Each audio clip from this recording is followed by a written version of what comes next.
두어 달 전에 복음 기도 동맹에서부터 연락이 왔습니다. 이번 이 집회에 대한 취지를 얘기를 들었을 때 제 가슴이 뛰기 시작했습니다. 바로 그 취지가 제가 너무도 깊이 공감하는 그런 취지였기 때문입니다. 그런데 사실은 복음 기도 동맹에 제가 별로 관계를 하지 않아서 약간은 이방인 같은 느낌을 가질 수 있겠다 그런 생각이 들었어요.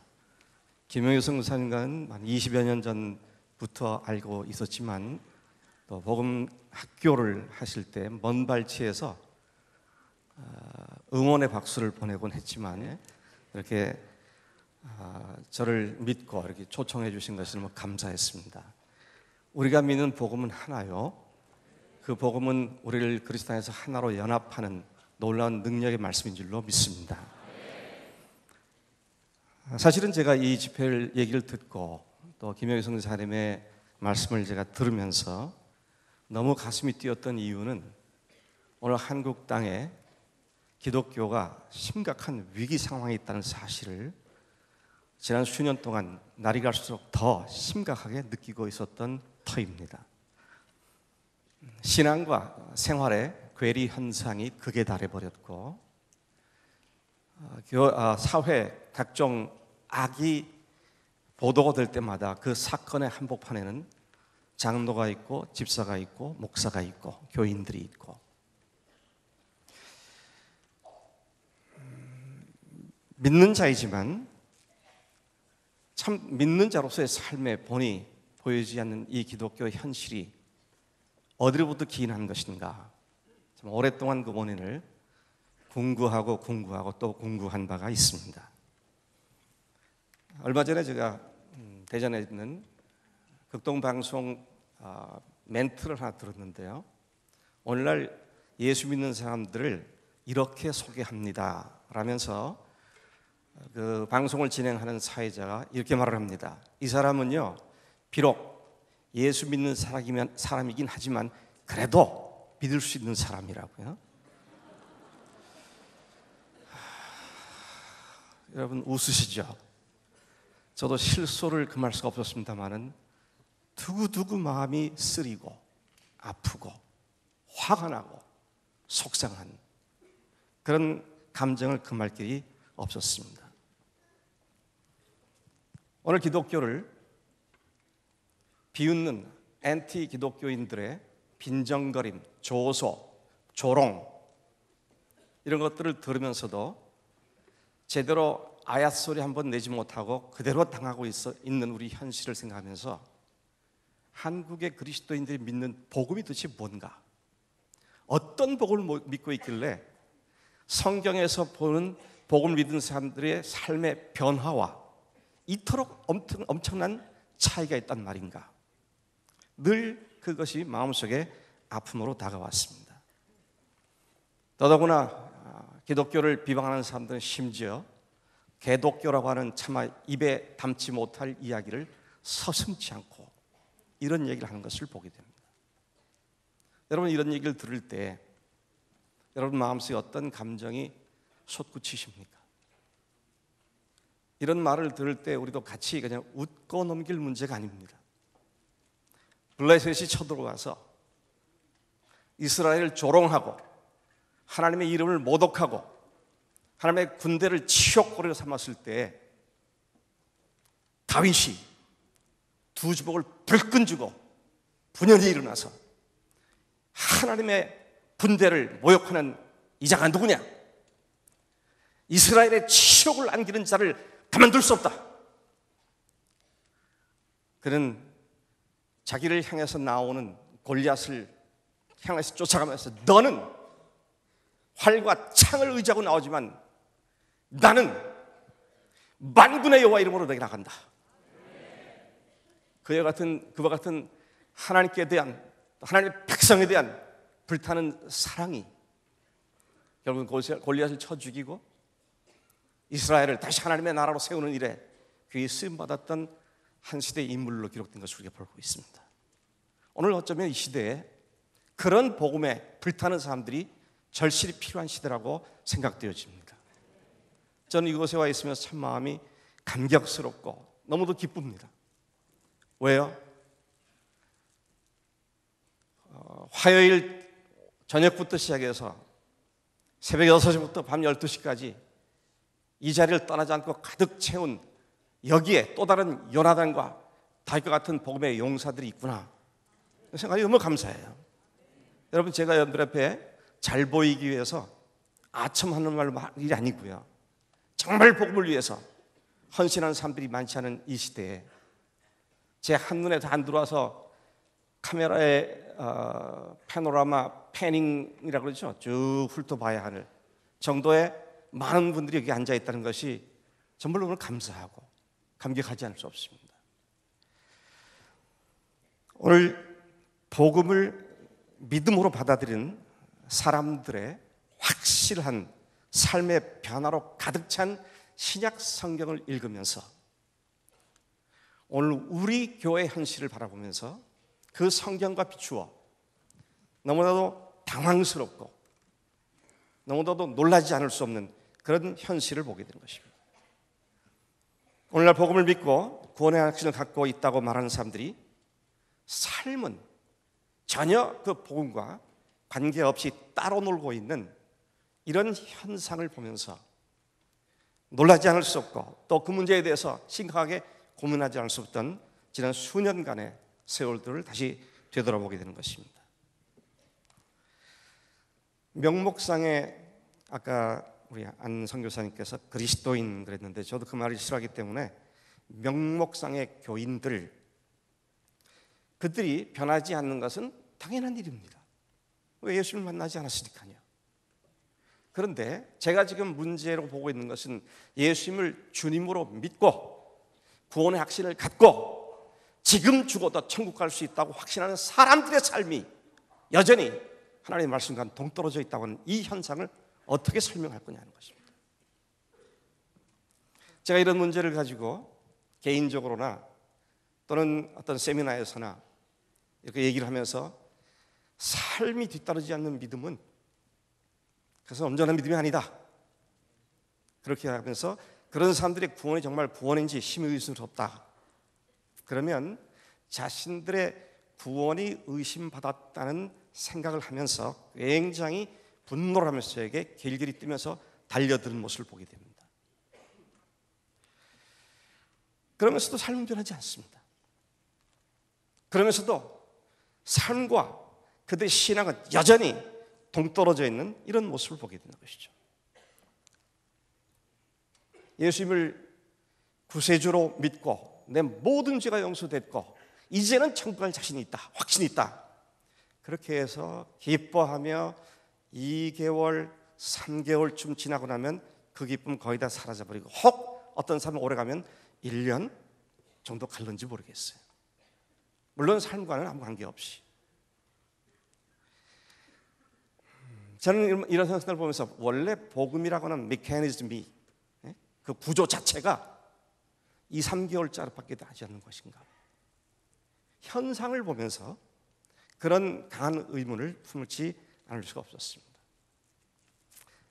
그래도 근래 이르러서는 책방에 가서 보면 이런 문제에 대해서 문제를 제기하는 책들이 제법 여러 권 눈에 띄어서 그나마 감사한 마음을 갖게 됩니다.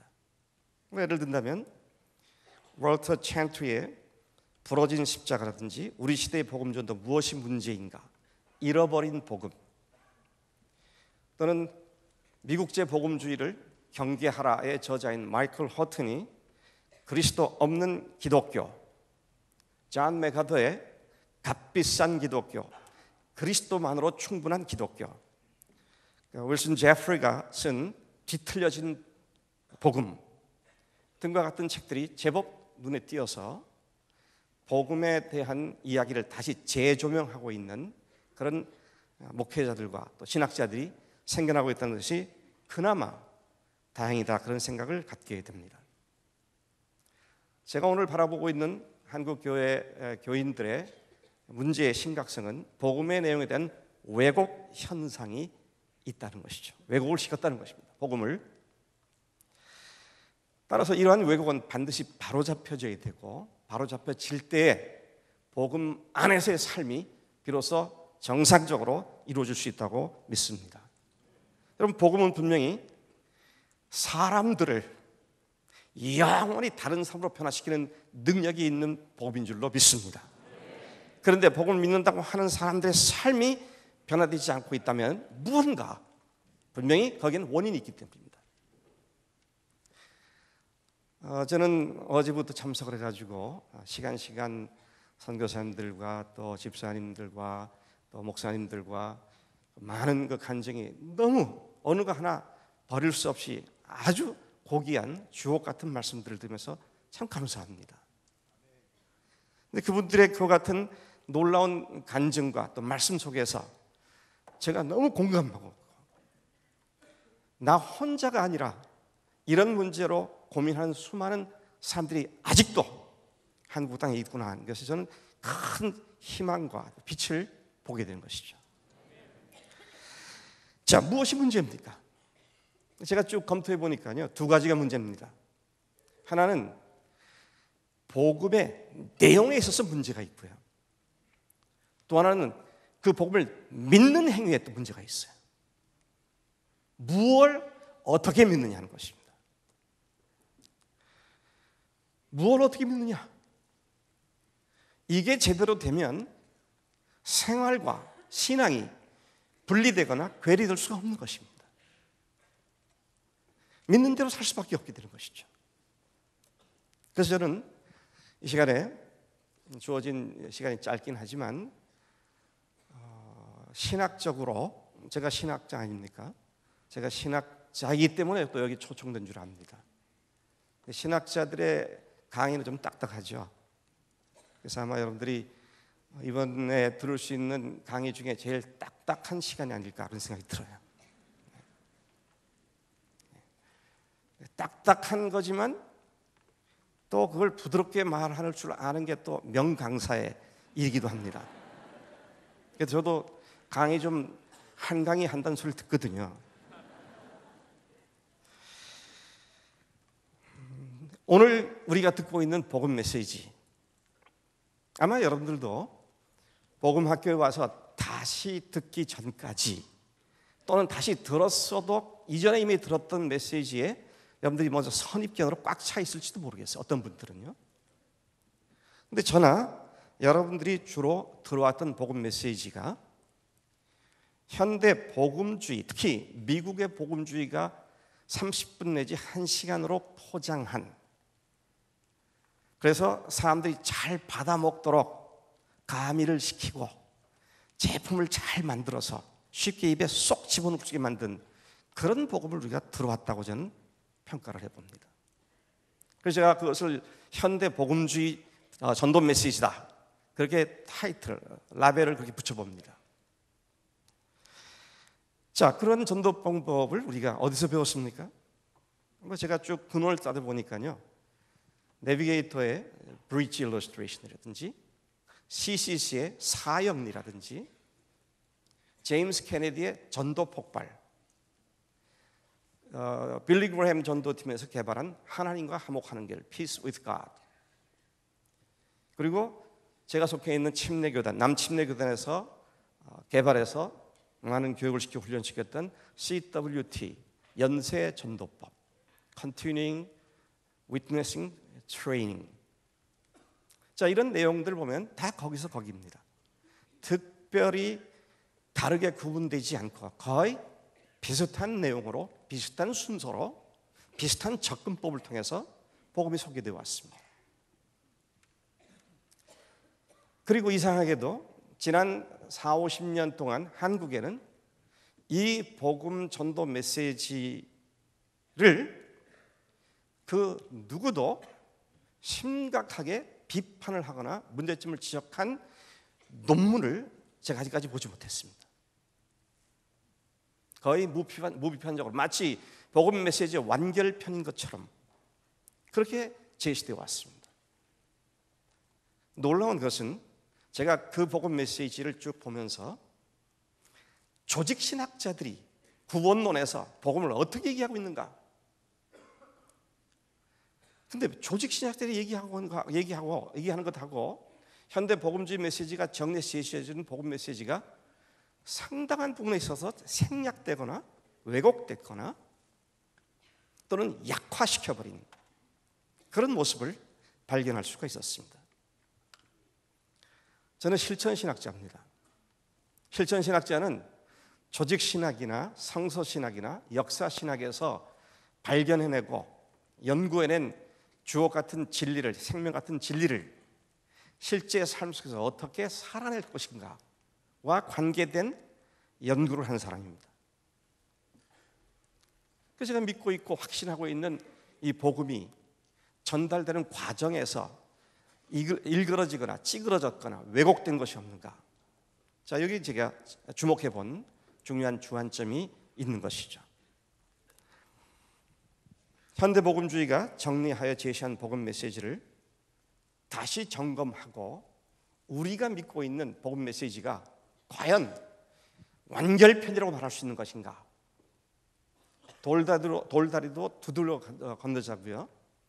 복음학교를 수료하신 분이라 할지라도 다시 한번 이 문제에 대해서는 다시 한번 검토한다 하더라도 그건 지나친 문제가 아니라고 생각합니다. 어제 우리 유기성 목사님 설교를 통해서 너무 감동을 받았어요. 이제는 삶이 중요한 거 아니냐. 근데 이제는 살아야겠다. 그래서 살지는 건 아니잖아요. 그게 사라지는 건 어제 말씀하신 것처럼 자연스럽게 되어져야 하는 것인데 그 자연스럽게 되어지려면 뭘 어떻게 믿느냐 하는 이것이 분명히 한다 것이죠. 그래서 저는 오늘 여러분과 함께 이 문제에 대해서 하나하나 검토를 해가면서 우리가 어떤 부분에서 어떻게 우리가 보완을 해야 하는지, 이미 또 확신하고 있다면 더 확신해야 하는지, 이런 말씀을 같이 검토하는 가운데 하나님께서 우리에게 부족한 것 있으면 채우시고 확신한 것은 더 확신시켜주는 그런 복된 시간 되기를 간절히 축복합니다. 현대 복음주의 복음 메시지에 대한 비판적 분석을 제가 가해 보았습니다. 참 위험한 일입니다. 왜요? 복음 메시지를 분석을 해서 비판을 한다. 잘못하면요 이단이라는 소리 들을 수 있는 겁니다. 제가 이단이라는 소리 들을 수 있을 만큼의 위험한 지금 모험을 하고 있다고 생각이 되져요.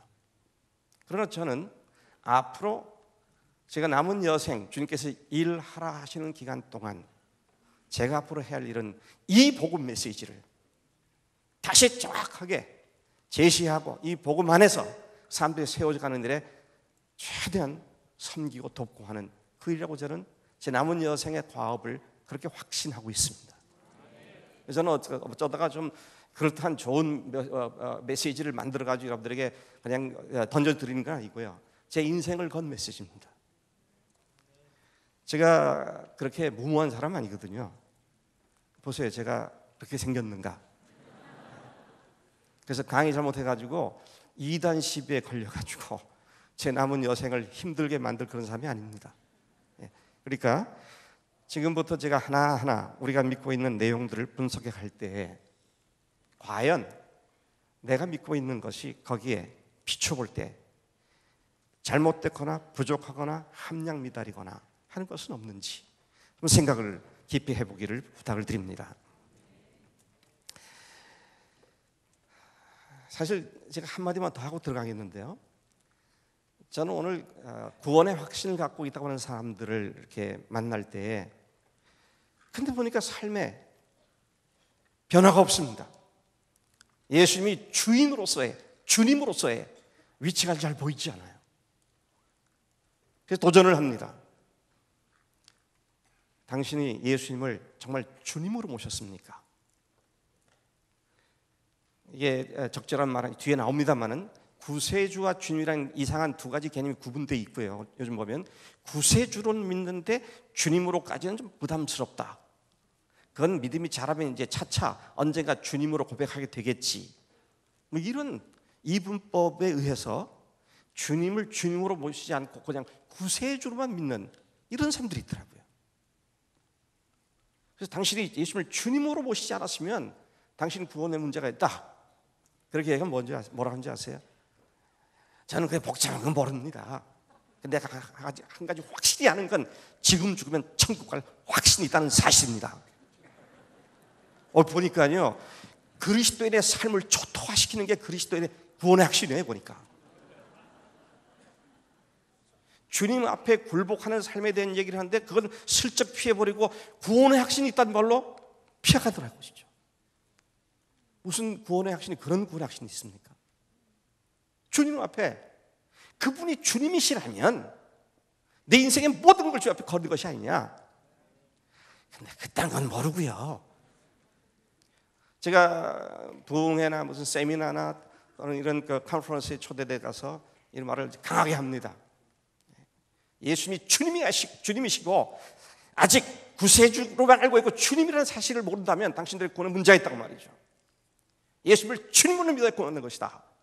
그렇게 얘기를 하면은요, 끝나고 난 뒤에 그 교회 담임 목사님이 저를 조용히 아주 매너 있게 저에게 이런 얘기합니다. 박 교수님, 너무 센 복음을 얘기하시네요. 조금 좀 부드럽게 해주시죠. 아니 무슨 복음에 센 복음이 있고 약한 복음이 있습니까? 복음은 하나죠. 어제 유 목사님이 말씀하신 걸 기억됩니다마는 예수님을 믿고 삶은 여전히 자기 주님으로 살고 이게 모델이 돼가지고요, 새로 믿는 삶도 그게 정상인 줄 알고 쫓아가고 있어요. 어제 말편자 말씀하셨죠?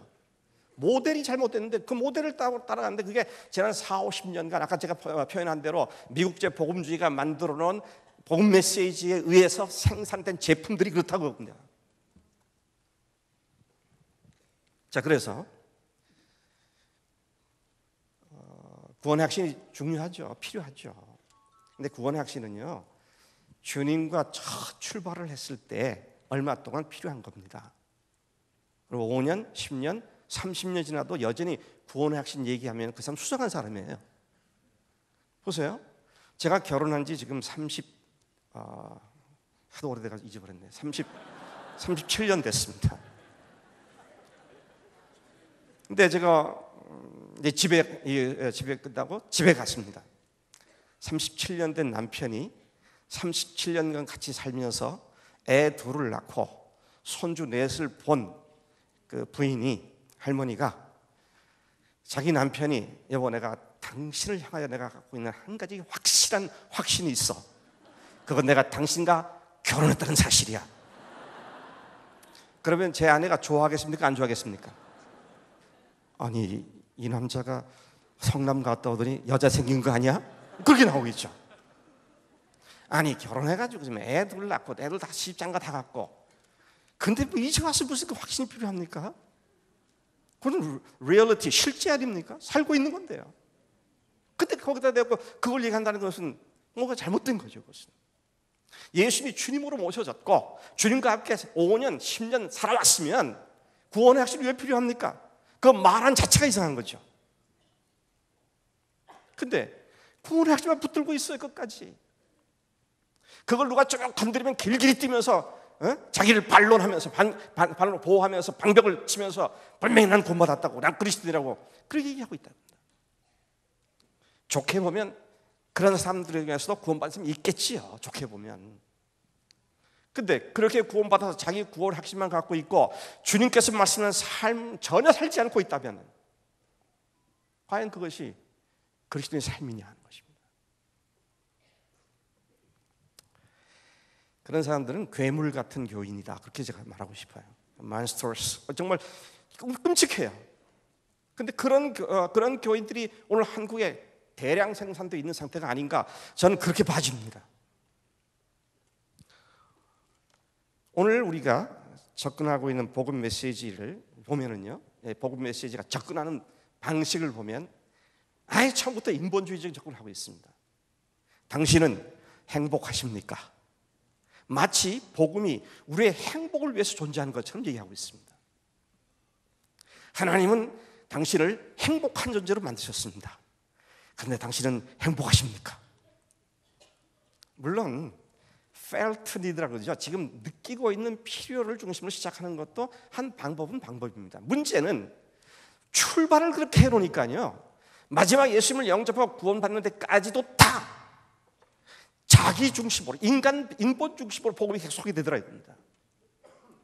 자, 제가 지금부터 계속 하나하나 살펴나갈 때 제 지금 하는 말씀이 무슨 말인지 여러분들이 이해하게 될 줄로 믿습니다.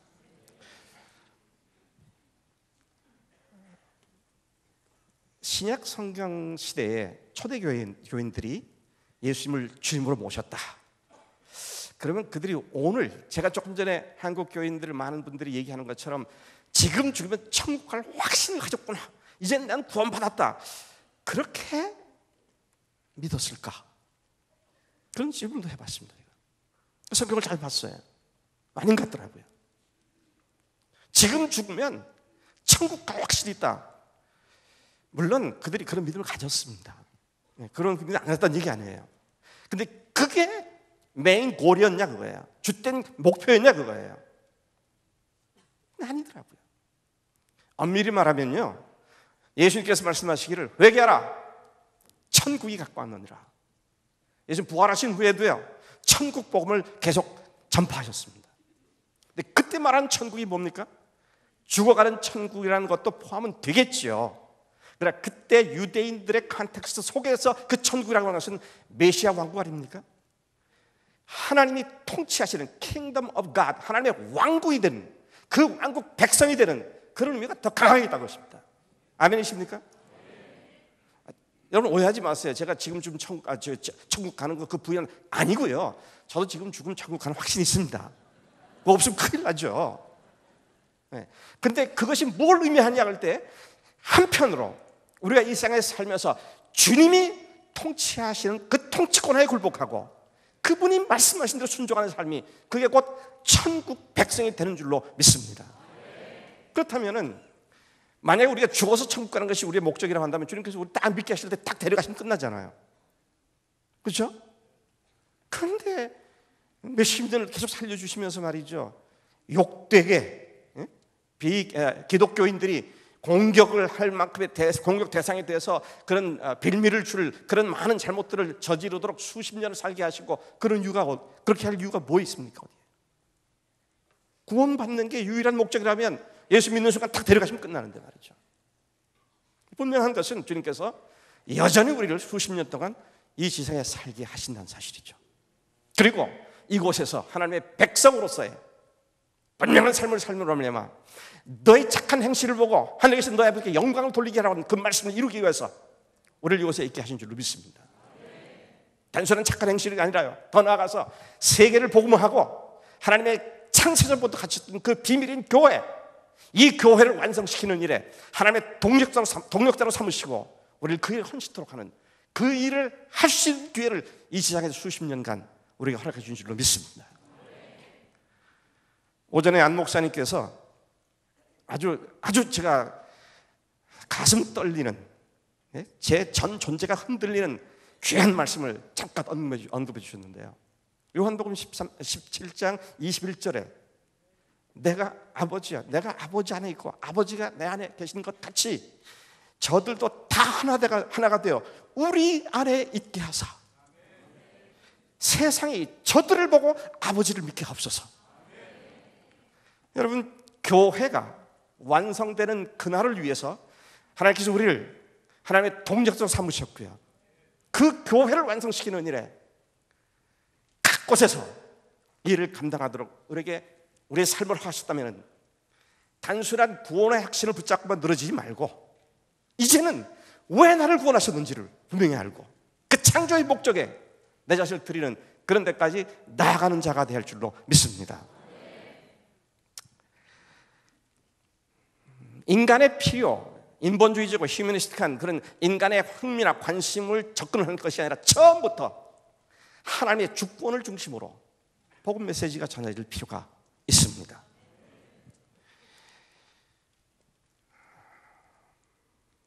온 우주 만물에 창조해 주신 하나님을 그대로 소개하고 그분의 형상대로 지음받은 인간 존재의 근본을 직설적으로 전하는 것은 불신자들로 하여금 질리게 만드는 것이라고 사탄은 사람들을 속이면서 우리가 전도할 때 그리스도의 주권, 하나님의 주권을 제대로 처음부터 말하지 못하도록 입을 막는 작전을 구사하고 있고 상당히 효과를 거둔 것 같습니다. 그래서 마귀는 그렇게 사람들을 속입니다. 진리를 말하는 사람은 질리는 사람이다, 그렇게 얘기하죠. 진리를 얘기하면 아주 그 앞에 질려버려가지고 가급적이면 도망가고 싶고 말이죠. 아니요, 처음부터 진리를 말씀하되 하나님의 주권을 말하고 하나님의 철천지 원수가 되었고 우리의 모든 사람들의 철천지 원수가 된 마귀의 존재를 얘기하고 그 마귀가 무슨 짓을 했고 우리가 어떻게 마귀에게 놀아났고 그래서 어떤 죄인이 되었는지 직설적으로 이해해야 합니다. 요즘 대학생들, 지성인들에게 마귀 얘기하면 믿나요? 아니, 믿고 안 믿고 주님이 하실 일이죠. 성령님께서 하실 일이죠. 왜 우리가 논리적으로 이성적으로 생각해가지고 하나님이 하실 일을 마치 하시지 못하는 분처럼 우리가 막습니까?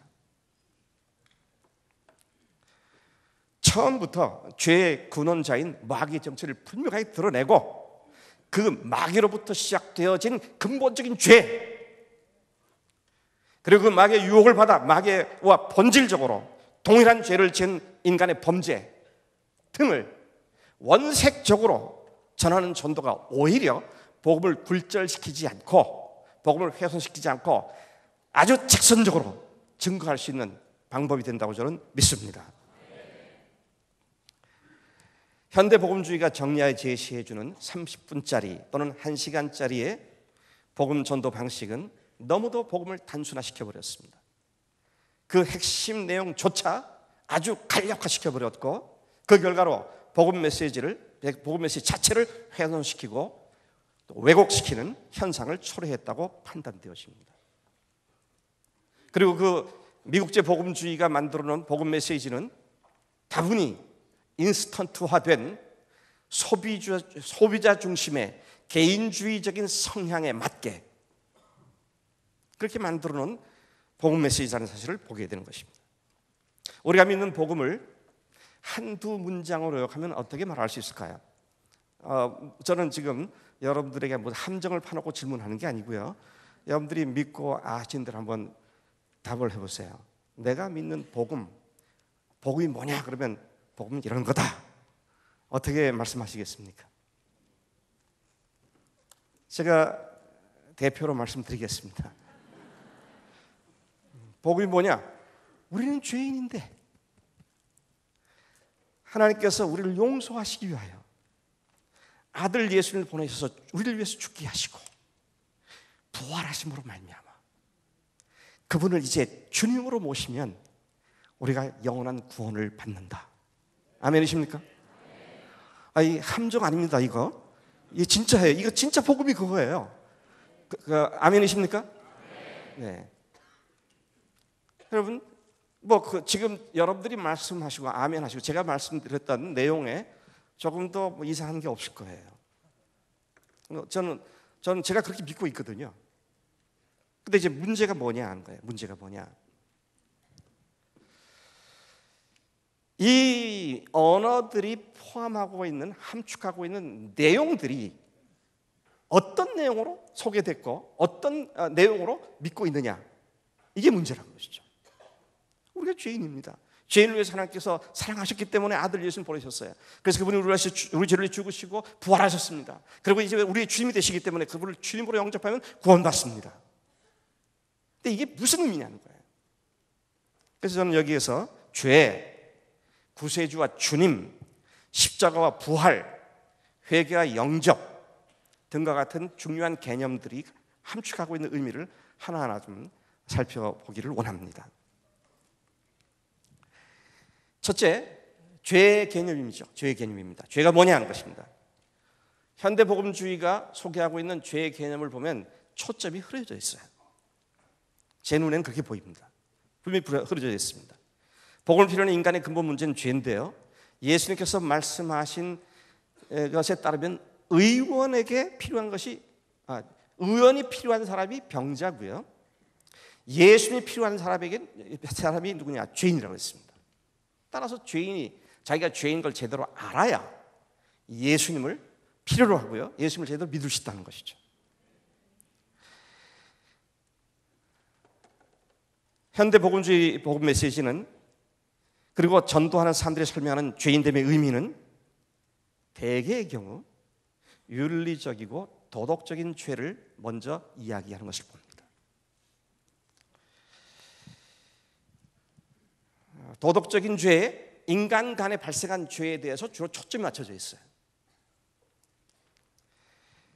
하나님과의 관계에서 발생한 것이 근본 죄인데요, 근본 죄에 대해서 심각하게 다루지 않고 얄팍한 양심의 가책을 느끼는 도덕적 윤리적 죄를 어필하면서 그가 죄인인 것을 동의를 얻어내도록 그런 방법을 쓰고 있지 않는가 생각이 들어요.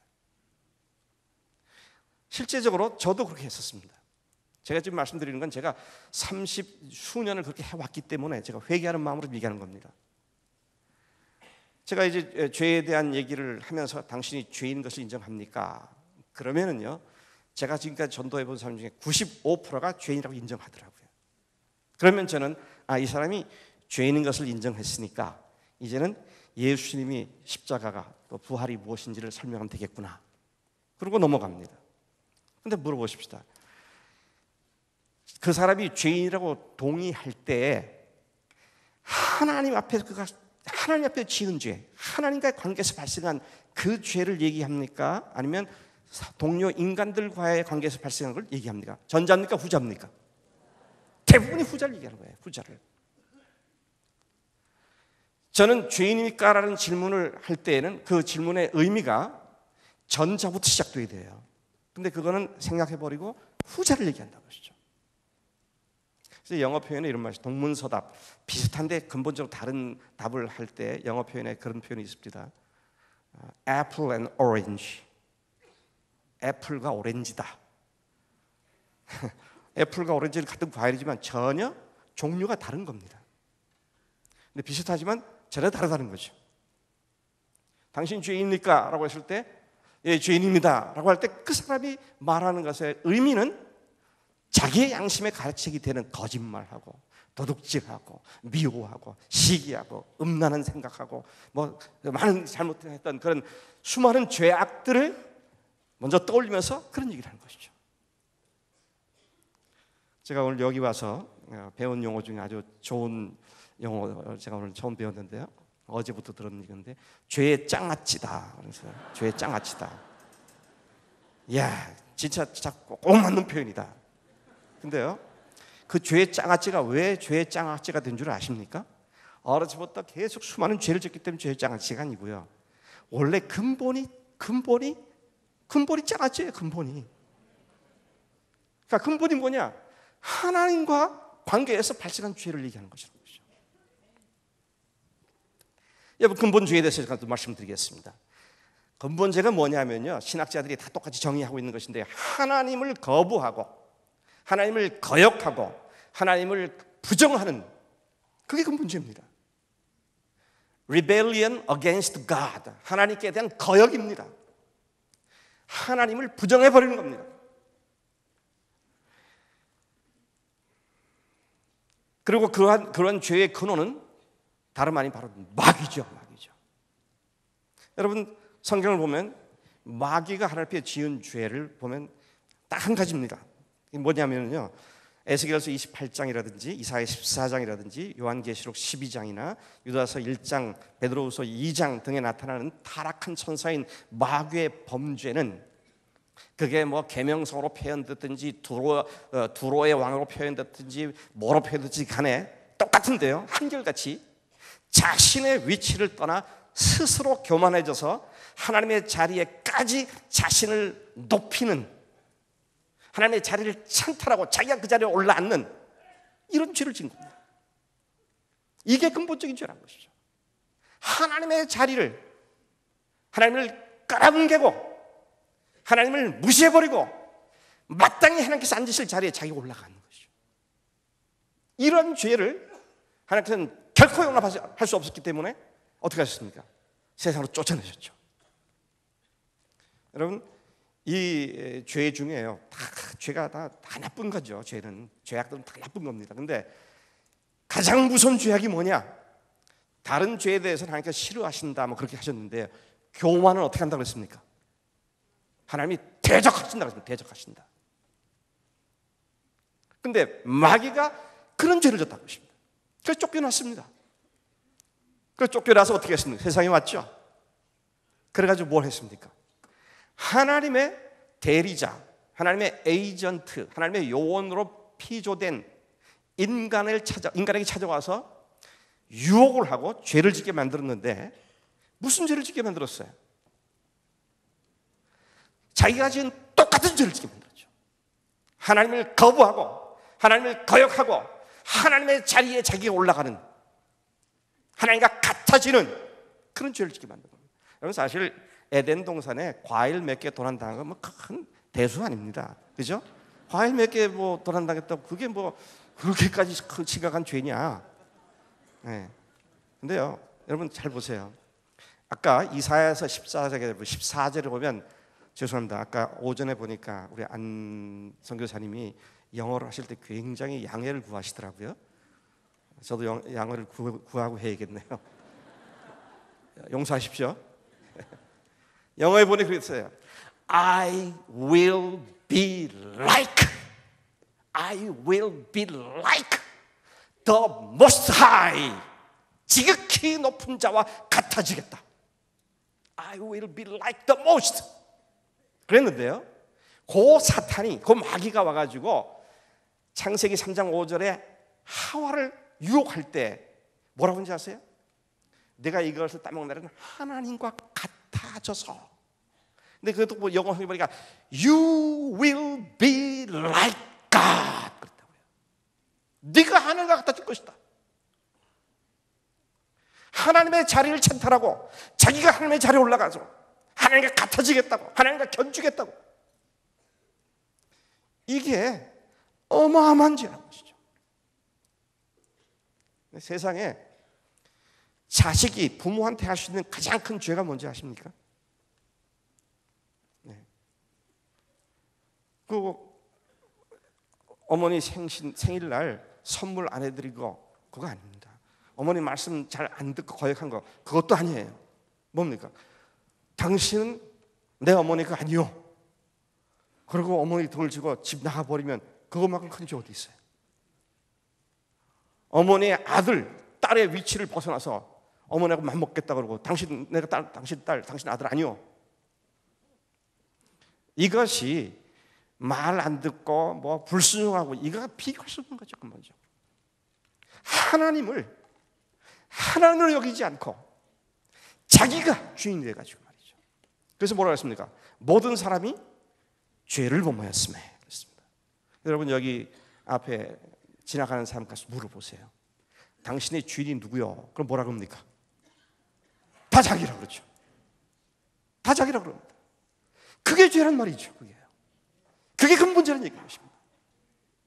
도덕적으로 윤리적으로 사람들과의 관계에서 죄 짓는 것도 결국 보면 자기를 위해 짓는 거 아닙니까? 자기를 유익하게 하기 위해서죠.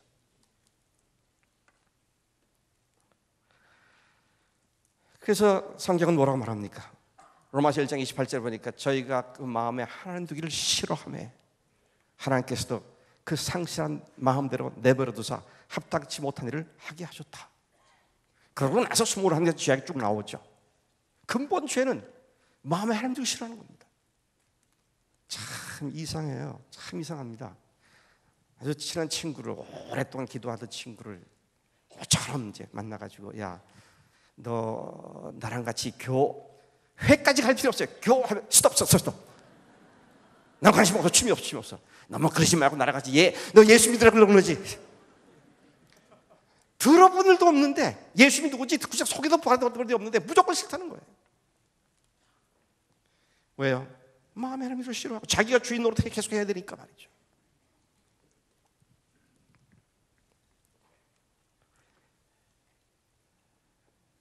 여러분, 죄라고 하는 것이 이게 얼마나 무서운 죄냐, 이 근본자가 얼마나 무서운 죄냐.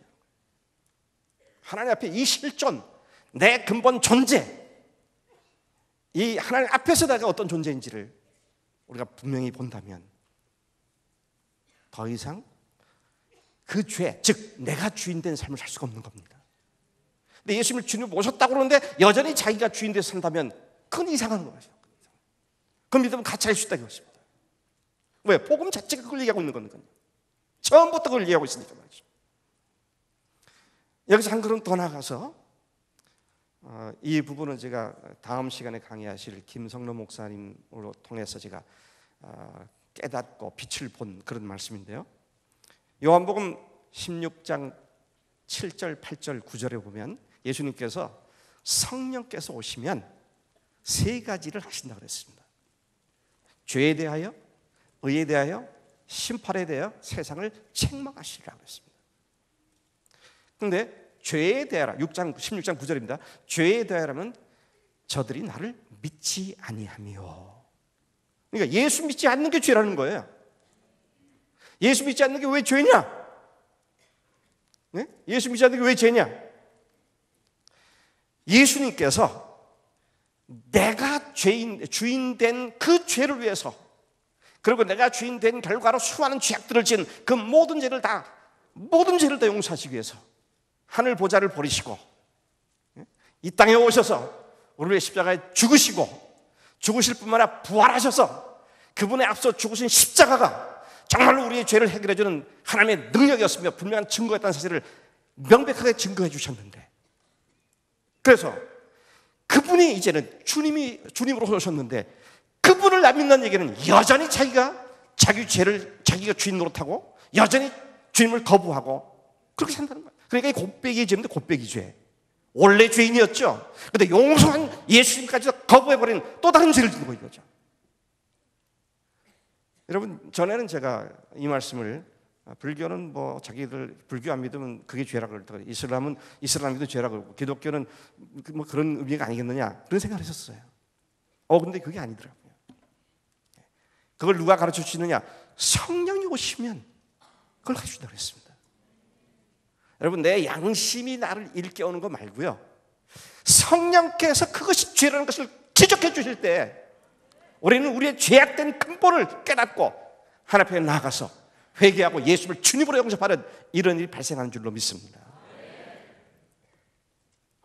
이렇듯 성경이 말하는 근본 죄는 인간들 간의 문제가 아니라 하나님과의 관계에서 발생한 죄악을 말하는 것이죠. 이러한 죄를 회개하고 자신의 주인의 자리에서 내려오고 예수님을 자신의 생애 주님으로 모심으로써 모든 죄를 해결받지 못한 사람들은 여전히, 그러니까 이렇게 믿고 죄를 해결받아야 되는데 그걸 받지 못한 사람은 여전히 하나님과 원수가 되어 있다고 말씀하십니다. 여러분, 제가 아까 그랬잖아요. 이 근본 죄가 하나님과의 관계에서 발생한 죄가 가장 무서운 죄다. 왜요? 하나님과 원수된 상태에 있기 때문입니다. 여러분, 뭐 조금 선한 일을 못하고요, 남들 죄를 짓고 죄악을 행하고 하는 그런 것도 물론 나쁘죠. 그렇게 하면 안 됩니다. 근데요, 하나님과 원수가 되어 있다고 한다면 이것만큼 심각한 문제가 어디냐고요. 왜 하나님과 원수 됐습니까? 자기를 스스로 하나님 자리에 높여가지고 I will be like God, 내가 하나님과 같아질 것이다.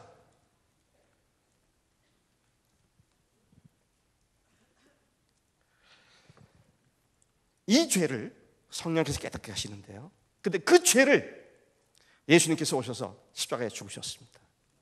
우리의 그 지능 같고 주홍 같고 이루 말할 수 없는 먹물보다 더 뜨거운 그 죄를 위해 십자가에 죽으셨습니다. 다 믿으시죠? 얼마나 감사한지 몰라요. 그래서 이제 예수님을 주님으로 모셔야 합니다. 근데 문제는 구세주와 주님이라고 하는 개념이 이분화가 되어 있습니다. 이건 있을 수 없는 일입니다. 주님이 구세주이시고 구세주가 주님이시죠. 주님 따로 구세주 따로 아닙니다. 한 분이십니다. 그분이 우리를 구원하신 우리의 주님이시다, 그것이죠.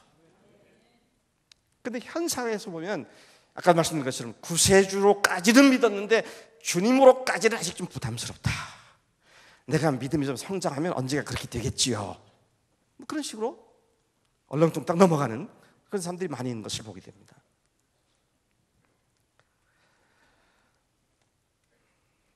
모든 죄악들을 위해 대신 십자가에 죽으심으로 우리를 용서하시고 구원해 주시는 구세주로 믿는 것, 그것은 복음의 핵심과 진수를 제대로 안 것이 아니라는 것이죠. 비록 현대 복음주의 전도 메시지가 예수님을 구세주와 주님으로 영접한다는 말이 있습니다. 영접하는 그 기도문에 보면요. 그런데 앞에 설명은 다 구세주로 이해하도록 설명해 놓고 끝에 가서 말만 한마디 더 얹어가지고 주님으로. 아니에요.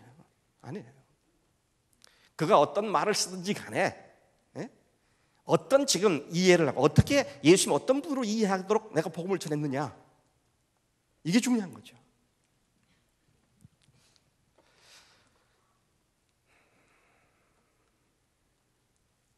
비록 주님으로 영접한다는 언급이 있다 할지라도 예수님을 주님으로 모시지 않는다면 그건 아니라 것이죠. 근본제가 하나님이 아닌 자신을 자기 마음의 주인의 자리에 올려놓고 그 자리를 차지하고 자기의 삶을 마음대로 자기가 좌지우지하고 있는 그 죄악을 용서받고 그분을 원래 자리인 내 마음의 주님으로 모셔드리는 의미에 강조점이 주어져서 그렇게 예수님을 영접하더라고 그렇게 믿게 하는 것이 진정한 복음의 메시지의 핵심이 거기 돼야 할 줄로 믿습니다.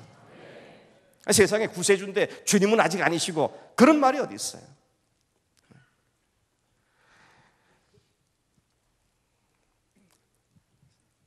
신약 성경에 보면요, 예수님을 믿는 문제에 관하여는 모두 다 모든 구절들이 주 예수를 믿으라 그렇게 돼 있어요. 주 예수를 믿으라. 그러면 너와 내 집이 구원되되 누구든지 성령으로 하지 않고는 예수를 주시라 할 수 없느니라. 만일 내가 내 입으로 예수를 주로 시인하면 구세주를 믿으라. 그러면 구원받는다. 그런 말 없어요. 잘 찾아보세요. 없습니다. 구세주라는 말이 나오죠. 구주란 말도 나옵니다. 다윗의 오늘 구주가 난다. 그 말도 나옵니다. 근데 믿으라. 구원받을 것이다 할 때 주라고 말씀하시지 구세주라고 말씀하지 않나.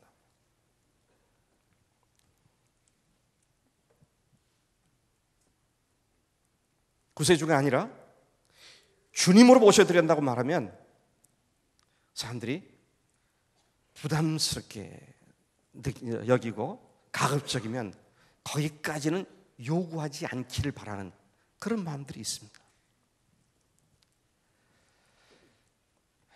구세주로 믿고 구원받은 뒤에 믿음이 성장하면 주님을 고백하게 나아갈 수 있다고 생각하는 것을 보는데요, 그러나 성경은 분명히 말씀하시기를 예수를 주로 시인하면 구원한다고 말씀하셨습니다. 십자가에서 그치고 부활로까지 나가지 않는 문제, 오늘 우리가 복음 증거할 때 부활까지 나가지 않는 것이 굉장히 마음에 아쉽고 안타까운 모습으로 좀 생각이 되어지기도 합니다. 현대 전도 메시지에서 십자가의 죽음에 관한 비교적 잘 소개가 되고 있습니다. 뭐 거기다가 덧붙이는 것이 더 옥상옥을 짓는 뭐 그런 것이 되고 사족을 붙이는 것이 될 것 같아서 십자가에 대한 얘기를 제가 더 말할 필요도 없이, 또 여러분들도 십자가의 복음에 완전히 헌신하신 분들 아닙니까? 십자가의 복음이 내 생명 전부고 뭐 거기에 대해서 우리가 이론의 여지가 없습니다. 근데 십자가에서 복음의 메시지가 멈추는 것이 유감입니다. 십자가에서 멈추는 게 문제예요. 어디까지 가야 합니까? 부활까지 가야죠. 여러분 잘 보세요. 사도행전 2장부터 시작해서 사도들이 나가서 복음을 외칠 때 그들이 복음 전하는 거 보면 그리스도의 죽으심과 부활을 얘기했습니다. 11사도 중에 12사도 중에 하나가 골이 생겼죠. 가룟 유다가 죽고 나서 그들이 어떻게 했습니까? 보고를 했습니다. 그죠? 골석을 채우기 위해서 11명의 사도를 다시 불렀습니다. 근데 말씀 보니까요, 뭐라고 되어 있느냐면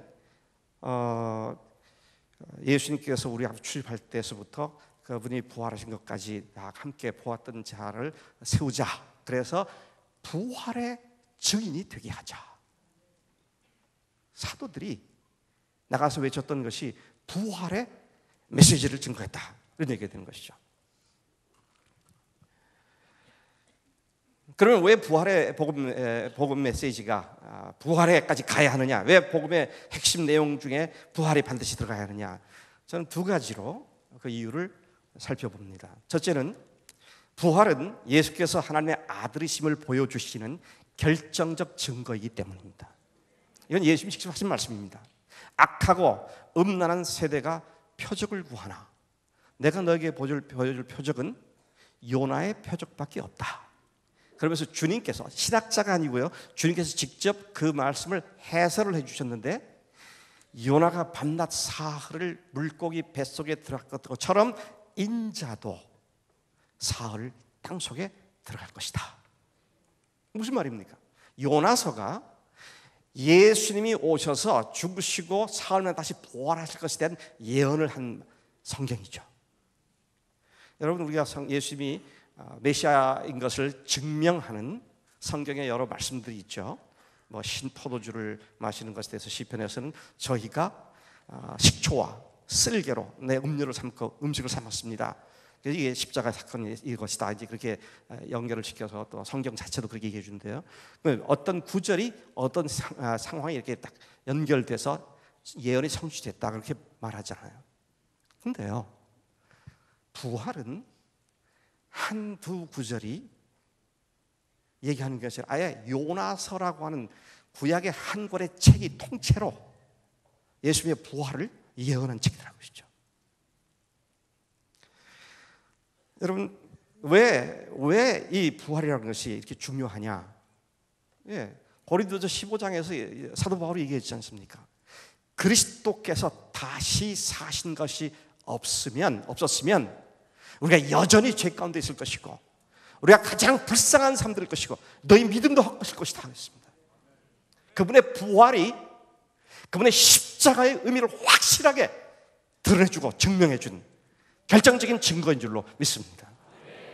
그래서 초대교회 교인들이 사도 바울이 나가서 또는 사도들이 나가서 외칠 때 그들이 예수님의 십자가의 복음을 들었을 뿐만 아니라 부활을 통해서 그들의 삶이 엄청나게 변화되는 그런 변화가 오더라는 것이죠.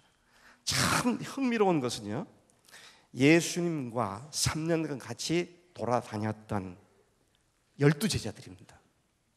근데 그 중에 도마를 한번 생각해 보십시다. 도마가 예수님이 오병이어 보리떡을 탁 띄어서 나눠주시니까 그걸 받아가지고 도마 손에 지금 게 있습니다.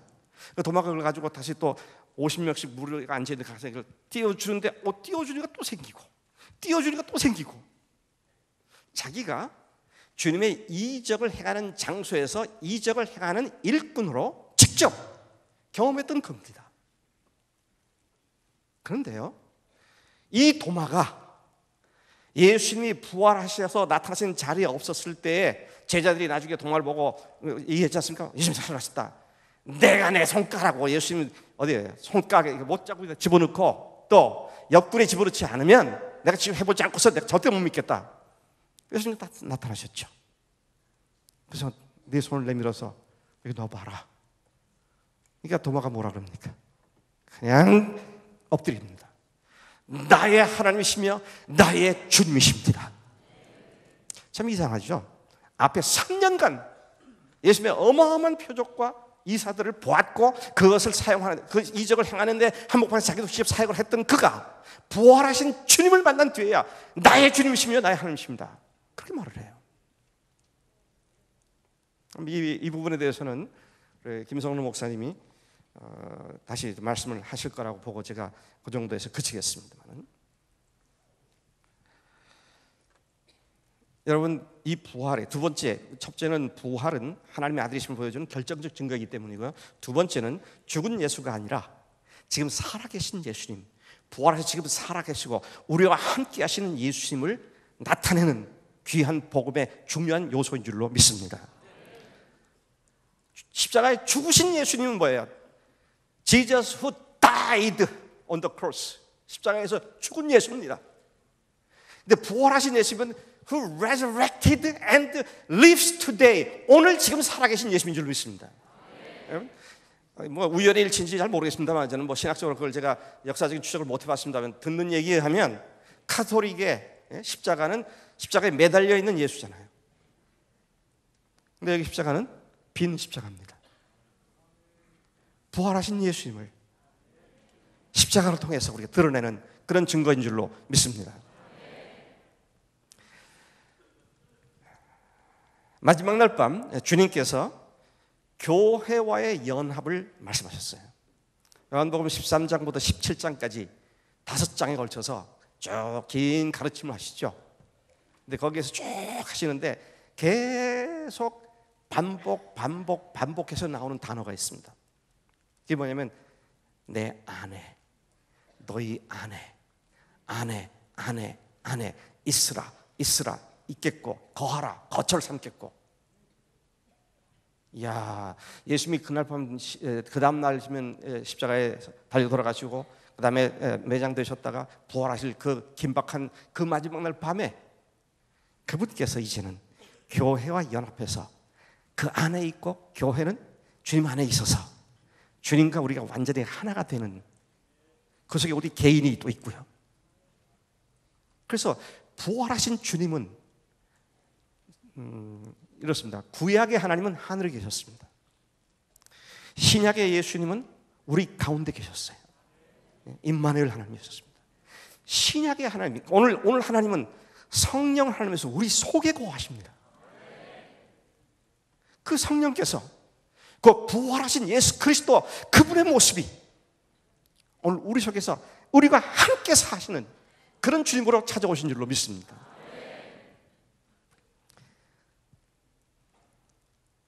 에베소서 1장에서 사도 바울이 그 말하지 않습니까? 뭐라고 말합니까? 너희 속에 역사하는 지극히 능력의 크심이 얼마나 큰 것인지 너희가 알게 되기를 내가 기도한다. 근데 그 능력이 그리스도를 죽은 자 가운데서 다시 살리신 그 동일한 능력이, 부활의 능력이 오늘 너희 속에 역사하고 있음을 너희들이 깊이 깨닫고 알게 되기를 원한다. 그렇게 말씀하셨죠. 부활하신 주님을 주님으로 모셨을 때 이제는 하늘에 계시거나 단순히 우리 가운데 계시는 것이 아니라 내 안에 계셔서 나와 함께 삶을 이끌어 가시며 나의 삶을 주관하시는 놀라운 주님이신 줄로 믿습니다. 제가 대학교 2학년 때 배웠던 찬송 중에, 그때는 우리 한글 찬송이 없었습니다만은 요즘 이제 우리 한글 찬송이 들어와 있죠. 부활하신 구세주 나 항상 섬기네. 근데 그 후렴에 가면은요, 우리말 찬송가에는 예수 늘 살아계시네, 그렇죠. 근데 영어에, 제가 오늘 영어를 많이 하네요. 제가 영어로 그때 배웠는데 대학교 2학년 때요. 거기가 어떻게 되면 He lives, 그분은 살아계시네. He lives, Christ Jesus lives today. 그리스도 예수께서 오늘 살아계시네.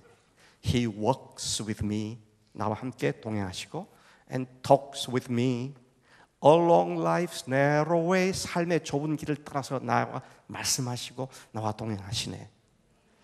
He lives, Christ Jesus lives today. You ask me how I know He lives. 너는 내가 그분이 살아계신 것을 어떻게 아느냐고 묻지만, You ask me how I know He lives. And I have told you, 내가 이미 말했지 않았느냐? He lives within my heart. 그분 지금 나와 함께 살아계시네.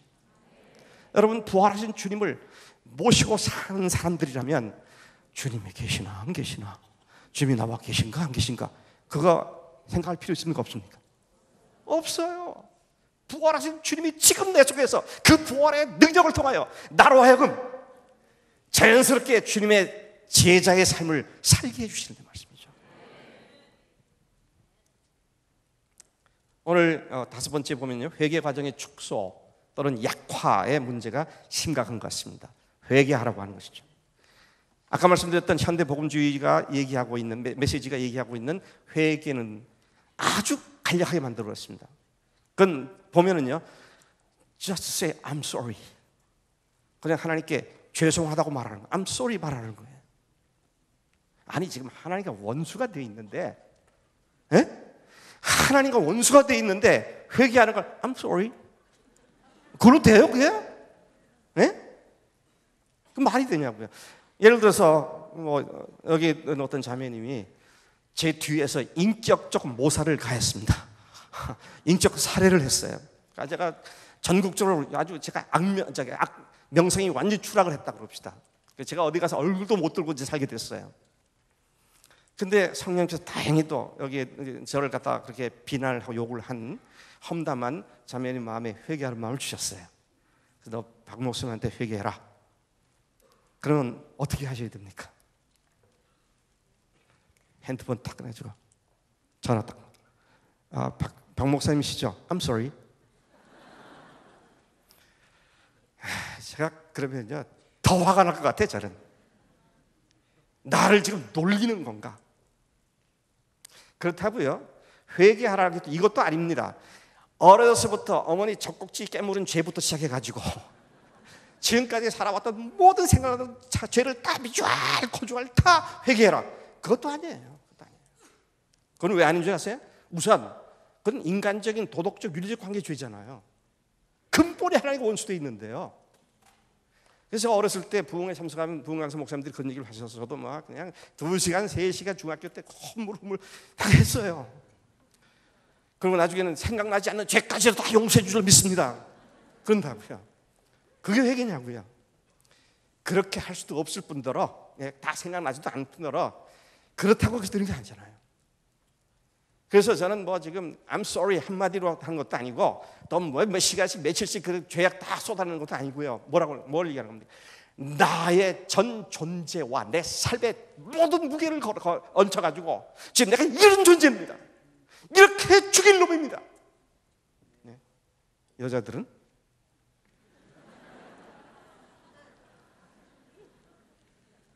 살 가치가 없는 존재입니다. 장아찌 이전에 아주 장아찌 근본입니다. 그게 회개죠. 제가 하나님의 자리를 찬탈했었습니다. 하나님의 자리를 제가 함부로 뺏었습니다. 그런데 나를 용서해 주시고 십자가에 죽으시고 부활하셔서 지금 내 속에 다시 주님으로 들어오시는 주님을 모시기를 원합니다. 그게 회개죠. 그게요. 그러니까 그런 삶의 전 존재와 삶 전체를 무게를 얹혀서 회개했다면 5분이면 됩니다. 5분이면 돼요. 10분이면 되고요. 그래서 시간이 길고 짧은 문제가 아닙니다. 정말로 내가 근본 존재가 그런 존재라는 사실을 분명하게 성령께서 지적해 주셨고 깨닫게 해주고 책망해 주셨기 때문에 그것으로부터 돌이키는, 그리고 주님 앞에 그것을 진지하게 고백하며 주님의 용서를 구하고 주님의 자비를 구하는 십자가의 은혜와 부활의 권능으로 모든 죄가 용서됐음을 주님으로 모심으로 말미암아 이루어졌음을 믿는 그 믿음이라는 것이죠.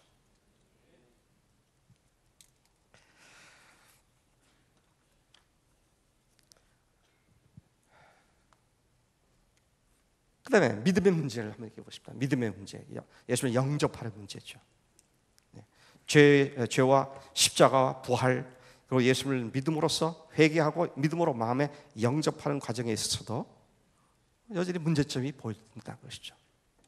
예수님을 자신의 인생의 주님으로 모셔드리는 문제는 자신의 생애에 있어서 결코 실로 엄청난 사건인 것이죠. 왜요? 주인을 바꾸는 거니까요.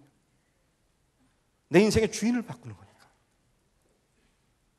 여러분, 한 남자가 한 여자에게 인생을 거는 것도 굉장히 중요한 문제죠. 결혼을 하기 위해서 한 여자가 한 남자에게 자기 인생을 거는 것도 심각한 문제입니다. 세상에 어떤 남자나 어떤 여자가요 한 10분 만나보고 결혼하자, 또 그 얘기를 또 듣고 그 여자 또 그럽시다, 그런 사람 아무도 없어요 세상에. 만약 10분 만나고 결혼하자 그러면 이 남자가 나를 어떻게 보는 거야 지금, 그렇게 생각하겠죠. 적어도 내가 일생을 내 인생을 의탁하고 살 배우자인지 아닌지 심각하게 살펴보고 기도해보고 그러고 확실히 들 때 결정을 하겠죠. 근데 그래봤자 몇십 년 같이 사는 겁니다. 그죠? 영원히 주님과 함께 사는 문제인데요, 내 인생을 완전히 주님께 바치는 문제인데 그분을 주님으로 모신 일에 있어서 대충 그냥 그렇다니까 천국 간다니까 믿자, 아니에요. 그건 결단코 아닙니다. 왜? 주인을 바꾸는 거니까요. 주인을 바꾸는 거니까요. 그래서 저는 언제부턴가 예수님을 전한 뒤에 예수 믿겠다는 사람을 좀 말립니다. 믿겠다 그러면 아니 조금 믿으라고, 가만 아직 좀 기다리라고. 제가 멕시코와 텍사스 국경 도시에 제자가 목회를 하고 있어 한번 집회를 갔었는데요, 첫날 저녁에 제가 복음을 축전했습니다. 그리고 예수님을 주님으로 영접할 사람들은 앞으로 나오라고. 근데 함부로 나오지 말라고. 왜? 주인 바꾸는 거니까 이게 심각한 문제라고. 그리고 눈 다 감지 말고 다 뜨고 있으라고. 여기 있는 사람들이 다 증인이 되어야 되니까 모든 사람이 보는 가운데 내가 내 인생의 주인을 바꾸겠습니다. 그것이 지금 내게 성령님께 주신 믿음입니다. 그래서 정말 앞으로 나오라고 했어요. 그전에는 안 그랬거든요. 제가 다 눈 감으라. 저 뒤에 전도사님 눈 감으세요. 앞에 성가대 눈 감으세요. 아무도 안 봅니다. 하나님만 보십니다. 살짝 손만 들었다 내리십시오. 예, 감사합니다. 저 뒤에도 손 드셨군요. 앞에서 손 드셨네. 중학생도 손 들었습니다. 그러면서 계속 손 드는 걸 제가 유도했었죠. 기가 막히지 않습니까? 그래서 그때 회개하고 이제 바꿔서 그렇게 했죠. 눈 똑바로 뜨라고. 그랬더니 한 6명 정도 나왔습니다. 그래서 제가 일일이 또 만나서 이제 기도해주고, 그 다음날 점심 때 그곳에 어떤 집사님 댁에 식사 초대를 받아 갔습니다. 그때 갔더니 한 40대 초반쯤 된 남자 교인하고 두세 사람 또 와 있습니다. 근데 아직 식사가 시작되지 않았기 때문에 소파에 앉아서 그 남자하고 얘기를 시작했는데, 그 남자가 그러더라고요. 목사님, 제가 풀리지 않았던 수수께끼가 어제 저녁에 목사님 말씀을 들으면서 풀렸습니다. 그게 뭐냐 그랬더니, 그동안 많은 사람들이 예수 믿기만 하면 구원한다 그러는데 예수 믿는 건 뭔가 굉장한 사건일 것 같은데 믿기만 하고 온다니까 저건 아닌 것 같다. 근데 목사님이 함부로 믿는다는 말 하지 말고 심각하게 생각하라고 그러고, 그래서 자기가 옳았다라는 생각을 해서 수수께끼가 풀렸다는 거예요. 그래서 물었습니다. 그러면 당신이 예수님을 그렇게 어제 안 나왔거든요, 앞에. 그렇게 믿겠느냐, 믿는 믿음을 갖겠느냐 하니까 제가 정직하게 말씀드리면 아직 거기까지는 못 갔습니다. 그래서 제가 오케이, 내가 당신을 위해 기도하겠다. 수양의 부흥이 끝날 때까지 그에게는 다른 변화가 없었습니다. 1년 한국에 돌아왔고 1년 후에 그 교회 담임 목사가 한국을 방문했어요. 그래서 제가 제일 먼저 물었습니다. 그때 둘째 날 점심시간에 나하고 얘기했던 그 사람을 기억하느냐? 목사님 기억하고 말고요. 그 사람이 어떻게 됐느냐? 그 사람이 목사님이 떠나신 지 한 달쯤 후에 예수님을 그렇게 주님으로 모셨습니다. 그리고 지난 1년 간 가장 확실하게 삶이 변한 사람이 바로 그 사람입니다. 여러분, 복음 전할 때 영접 막 조급하게 억지로 영접시키고 하지 마세요. 그 아직 친구들이 알지도 못하면서 그냥 천국 간다니 좋아가지고 믿겠다는 사람 함부로 영접한다고 하지 마세요. 좀 제지시키시라고요. 조금 제지시켰다고 성령의 역사가 그러면 없어지고 그건 아닙니다. 성령께서 구원하시고 작정한 사람은 반드시 구원하신 줄 믿습니다. 근데 우리가 조급해져가지고 설익은 열매를 따가지고요, 제대로 먹지도 못하는 그런 열매 만들면 안 되죠. 자, 보세요. 예수님을 그렇게 영접하면 어떻게 됩니까? 주인이 바뀌잖아요. 주인이 바뀌면 삶이 변합니까? 안 변합니까? 그건 자연히 변하는 겁니다. 자연히 변하는 거예요. 제가 이게 적절한 그 비유일지는 모르지만 이 교회가 선한 목자 교회가 교인이 너무 많아져가지고 이 건물로 도저히 수용이 안 된다.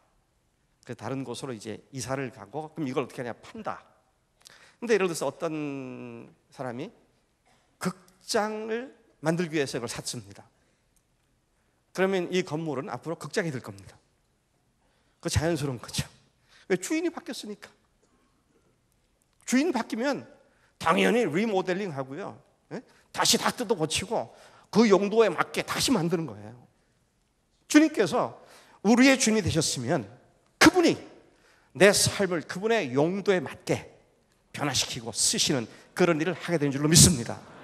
문제는 정말 예수님을 나의 주님으로 모셨느냐 하는 것과 주님으로 모신 뒤에 그분과 친밀한 사랑의 교제를 나누며 그분 말씀에 순종하며 사느냐는 이 문제라는 것이죠. 정말 주님을 그렇게 모셨다면, 그런데도 불구하고 불순종한다면 그건 영적 간음입니다. 그건 영적 간음이에요. 주인을 무시하고 다른 걸 주인으로 모시려고 하고 말이죠. 여러분, 우리가 믿는 복음은 바로 내가 근본 죄인인데, 하나님의 자리를 창탈하는 근본 죄인인데, 그래서 수많은 죄악을 지을 수밖에 없었던 그런 죄인인데, 하나님께서 그런 나를 사랑하셔서 아들을 보내시고 나를 위해 죽게 하시고 십자가에 죽으신 뒤에 부활하심으로 말미암아 이제는 우리 속에까지 찾아오셔서 우리의 주님으로서 우리의 삶을 인도하시는 우리의 주인 되신 주님이신 것을 믿습니다. 이 복음으로 나아갈 때 참 이번에 너무 감사합니다. 다시 복음 앞으로, 제게 주어진 것은 다시 진리 앞으로, 이 복음의 진리 앞으로 돌아갈 때 나도 스스로 놀랄 만큼 와, 주님께서 내 삶을 이렇게 바꿔주시는구나, 되어지는구나, 성령님께서 나를 이렇게 붙들어 주시는구나, 그런 일들이 우리 모두에 일어날 줄로 믿습니다. 여러분, 오늘 말씀을 들은 걸 생각하시면서 주님 앞에 다시 한번 엎드려 기도하겠습니다. 우리 내가 주인 됐던 삶, 이것이 가장 큰 죄인데 하나님, 내가 아직도 주인 된 부분이 있으면 용서해 주시고 예수님의 십자가의 보혈과 부활의 권능으로 저의 삶의 온전한 주인이 되어주시기 원합니다. 예수님을 지식적으로 알았지만 그 주님으로 만나지 못했다면 주님, 내 마음속에 주님이 되셔서 내 삶을 통치하고 다스려 주옵소서. 주님의 그 놀라우신 십자가의 복음의 부활의 권능의 은혜 가운데 깊숙이 들어가는 내 삶이 되도록 축복해 주옵소서. 우리 간절한 마음으로 같이 통성으로 기도하겠습니다. 아버지 하나님, 감사합니다. 주님께서 이 오후에 말씀해 주시고 부족한 걸 통해서 복음의 핵심을 다시 읽어주신 것을 감사합니다. 아버지 하나님이여, 죄의 근본이 무엇인지 알게 하시사오니 무슨 죄로부터 벗어나 하나님의 참으로 하나님과 화목하게 가득히 하셨고 주님의 새로운 피조물 옷의 삶이 이루어지도록 역사해 주시길 원합니다. 주의 성령께서 이전 말씀하신 것이 각 사람들의 심령 속에 열매를 맺기까지 성령께서 붙잡아 주시고 아버지와 저희들 심령 속에 주님이 영원한 주님 되셔서 아버지의 나라에 이르기까지 아버지 하나님 언제라도 주님 되시어 끌고가는 귀한 믿음의 성을 되게 하셨고 이들을 통하여 아버지 하나님 한국교회를 새롭게 하고 복음을 새롭게 하며 진리를 새롭게 하며 다시 복음 앞으로 돌아가는 일에 귀한 일꾼들로 사용하시기를 원합니다. 하나님은 이 복음의 메시지가 조금 더 아버지 하나님 구겨지지 않냐고, 조금 더 왜곡되지 않냐고, 조금 더 생략되지 않냐고, 그대로 증거되는 일에 아버지 사랑하는 인재들을 사용해 주시고 귀한 일꾼들을 사용해 주시고 하나님의 복음의 광채가 아버지 하나님 그리스도 역사에 주시기를 우리 가운데 역사하시는 그 복음이 정말 우리를 온전히 변화시키는 놀라운 주님 되시는 복음 회사되시도록 역사해 주시고 하나님여, 이곳에 하늘의 복음이 다시 이야기되어지고 다시 경제가 되어지고 다시 아버지의 복음의 빛을 밝게 되어지고 감사합니다. 아버지, 이 기도가 주 앞에 응답되는 귀한 기도들로 축복해 주옵소서. 감사합니다.